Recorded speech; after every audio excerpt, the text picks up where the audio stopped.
ಹಾಗಾಗಿ ಸಿದ್ದರಾಮಯ್ಯನವ್ರ ಲಿಸ್ಟಲ್ಲಿ ಓದಿ. Yes sir.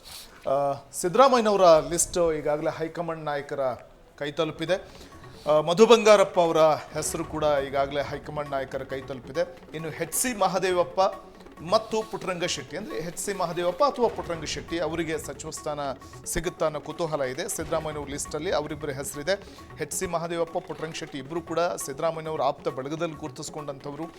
Dinesh Gundu Rao ಹಿಂದೆ ಆರೋಗ್ಯ ಖಾತೆ ನಿಭಾಯಿಸ್ತಾ ಇದ್ರು ಸಿದ್ದು ಸಂಪುಟದಲ್ಲಿ, ಅವರು ಕೂಡ ಸಚಿವ ಸ್ಥಾನದ ರೇಸ್ನಲ್ಲಿದ್ದಾರೆ, ಸಿದ್ದು ಲಿಸ್ಟ್ನಲ್ಲಂತೂ ಇದ್ದಾರೆ.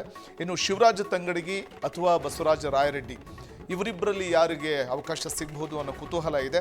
ಸಿದ್ದು ಲಿಸ್ಟ್ನಲ್ಲಿ ಇವರಿಬ್ಬರೇ ಹೆಸರಿದ್ದರೆ, ಇನ್ನು ಧರ್ಮಸಿಂಗ್ ಅವರ ಪುತ್ರ ಅಜಯ್ ಧರ್ಮಸಿಂಗ್ ಜೇವರ್ಗಿ ಕ್ಷೇತ್ರದ ಶಾಸಕರು, ಅಜಯ್ ಧರ್ಮಸಿಂಗ್ ಅವರ ಹೆಸರು ಕೂಡ ಕೇಳಿ ಬರ್ತಾ ಇರುವಂಥದ್ದು ಸಿದ್ದು ಲಿಸ್ಟ್ನಲ್ಲಿದೆ. ಇನ್ನು ರಾಘವೇಂದ್ರ ಹಿಟ್ನಾಳ್ ಅಥವಾ ಹೊಸದುರ್ಗ ಗೋವಿಂದಪ್ಪ ಇವರಿಬ್ಬರಲ್ಲಿ ಯಾರಿಗಾದರೂ ಅವಕಾಶ ಸಿಗುತ್ತಾ ಕುತೂಹಲ ಇದೆ.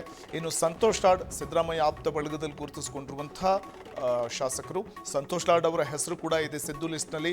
ಇನ್ನು MC ಸುಧಾಕರ್ ಅಥವಾ ಶಿವಲಿಂಗೇಗೌಡರ ಹೆಸರು DKC ಲಿಸ್ಟಲ್ಲೂ ಇದೆ, ಸಿದ್ದರಾಮಯ್ಯವ್ರ ಲಿಸ್ಟಲ್ಲೂ ಇದೆ. ಸರ್, ಈ ಹಾಸನ ಭಾಗದಲ್ಲಿ ಕಾಂಗ್ರೆಸ್ ಸಕ್ರಿಯವಾಗಿ ಅಥವಾ ಸದೃಢವಾಗಿ ಕಟ್ಟಬೇಕು ಅಂತಂದ್ರೆ ನಾನು ಒಬ್ಬನೇ MLA ಇರೋದು ಅಂತ ಹೇಳ್ತಾ ಇದ್ರು ಶಿವಲಿಂಗೇಗೌಡರು ಹಾಸನ ಜಿಲ್ಲೆಯಲ್ಲಿ. ಇನ್ನು ಪೊನ್ನಣ್ಣ ಸಿದ್ದರಾಮಯ್ಯ ಆಪ್ತ ಬಳಗದಲ್ಲಿ ಗುರುತಿಸ್ಕೊಂಡಂಥವ್ರು, ಅವರ ಒಂದು ಹೆಸರು ಕೂಡ ಸಿದ್ದರಾಮಯ್ಯವ್ರ ಲಿಸ್ಟಲ್ಲಿದೆ.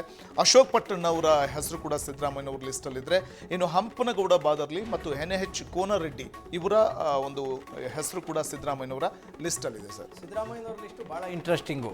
ಇದರಲ್ಲಿ 6 ಜನ ಹಳಬರೇ ಇದ್ದಾರೆ. ಹೌದು, ಸಿದ್ದರಾಮಯ್ಯನವ್ರ ಲಿಸ್ಟ್ನ ಏನಾರು ಇಂಪ್ಲಿಮೆಂಟ್ ಮಾಡ್ತು ಅಂತ ಹೇಳಿದ್ರೆ ಆಲ್ಮೋಸ್ಟ್ ಹಳೆ ಸಂಪುಟನೇ. ಅವ್ರು ಯಾರು ಹೇಳ್ತಾ ಇದ್ರಲ್ಲ, ಸಿದ್ದು ಸಂಪುಟದಲ್ಲಿ DK ಮುಖ್ಯಮಂತ್ರಿ ಅಂತ ಹಂಗಾಗ್ಬಿಡುತ್ತೆ. ಸಿದ್ದರಾಮಯ್ಯನವರ ಸಂಪುಟದಲ್ಲಿ DK ಮುಖ್ಯಮಂತ್ರಿ ಅಂತ ಹಂಗಾಗುತ್ತೆ. ಇದರಲ್ಲಿ 6 ಜನ ಮಾಜಿ MLAಗಳಿದ್ದಾರೆ, ಮಾಜಿ ಮಿನಿಸ್ಟರ್ಗಳೇ ಇದ್ದಾರೆ. ಹಾಗಾಗಿ ಈ ಲಿಸ್ಟ್ ಏನಾರು ಇಂಪ್ಲಿಮೆಂಟ್ ಆಯಿತು ಅಂತ ಹೇಳಿದ್ರೆ ಈ ಯೂತ್ ಕ್ಯಾಬಿನೆಟ್ ಅನ್ನೋ ರಾಹುಲ್ ಗಾಂಧಿಯವರ ಕಲ್ಪನೆ ಇದೆಯಲ್ಲ, ಅದು ಹಳ್ಳ ಹಿಡಿತದೆ, ಸೈಡ್ಗೆ ಹೋಗುತ್ತೆ ಅದು.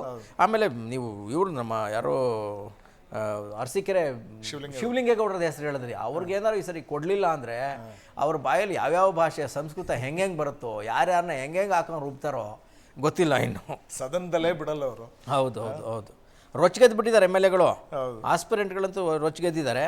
ಹಾಗಾಗಿ ಒಂದು ಏನು KMF ಇದೆ, ಅಫೆಕ್ಸ್ ಬ್ಯಾಂಕ್ ಇದೆ, ಅಫೆಕ್ಸ್ ಬ್ಯಾಂಕ್ನು ಮೋಸ್ಟ್ಲಿ ಏನೋ ಚೇಂಜ್ ಮಾಡ್ತಾರೆ ಅಂತ ಹೇಳಲಾಗ್ತಾ ಇತ್ತು.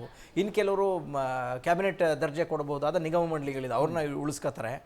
ಒಂದಷ್ಟು ನಿಗಮ ಮಂಡಳಿಗಳನ್ನ ಕಾಂಪನ್ಸೇಟ್ ಮಾಡಬೇಕು ಕೊಟ್ಟು, ಅಥವಾ 1-2 ಖಾತೆಗಳನ್ನ ಉಳಿಸ್ಕೋಬೇಕು. ಆದಾಗ್ಯೂ ಕೂಡ ತುಂಬ ಆಸ್ಪಿರೆಂಟ್ಗಳು ಉಳ್ಕೋತಾರೆ. ಅವ್ರು ಹೆಂಗೆ ಸಮಾಧಾನ ಮಾಡ್ತಾರೆ ಅನ್ನೋದು ಪ್ರಶ್ನೆ. ಅದಕ್ಕೋಸ್ಕರ ಎಳ್ಕೊಂಡು ಹೋಗ್ತಾ ಇದ್ದಾರೆ ಅಂತ ಅನಿಸ್ತಾ ಇದೆ.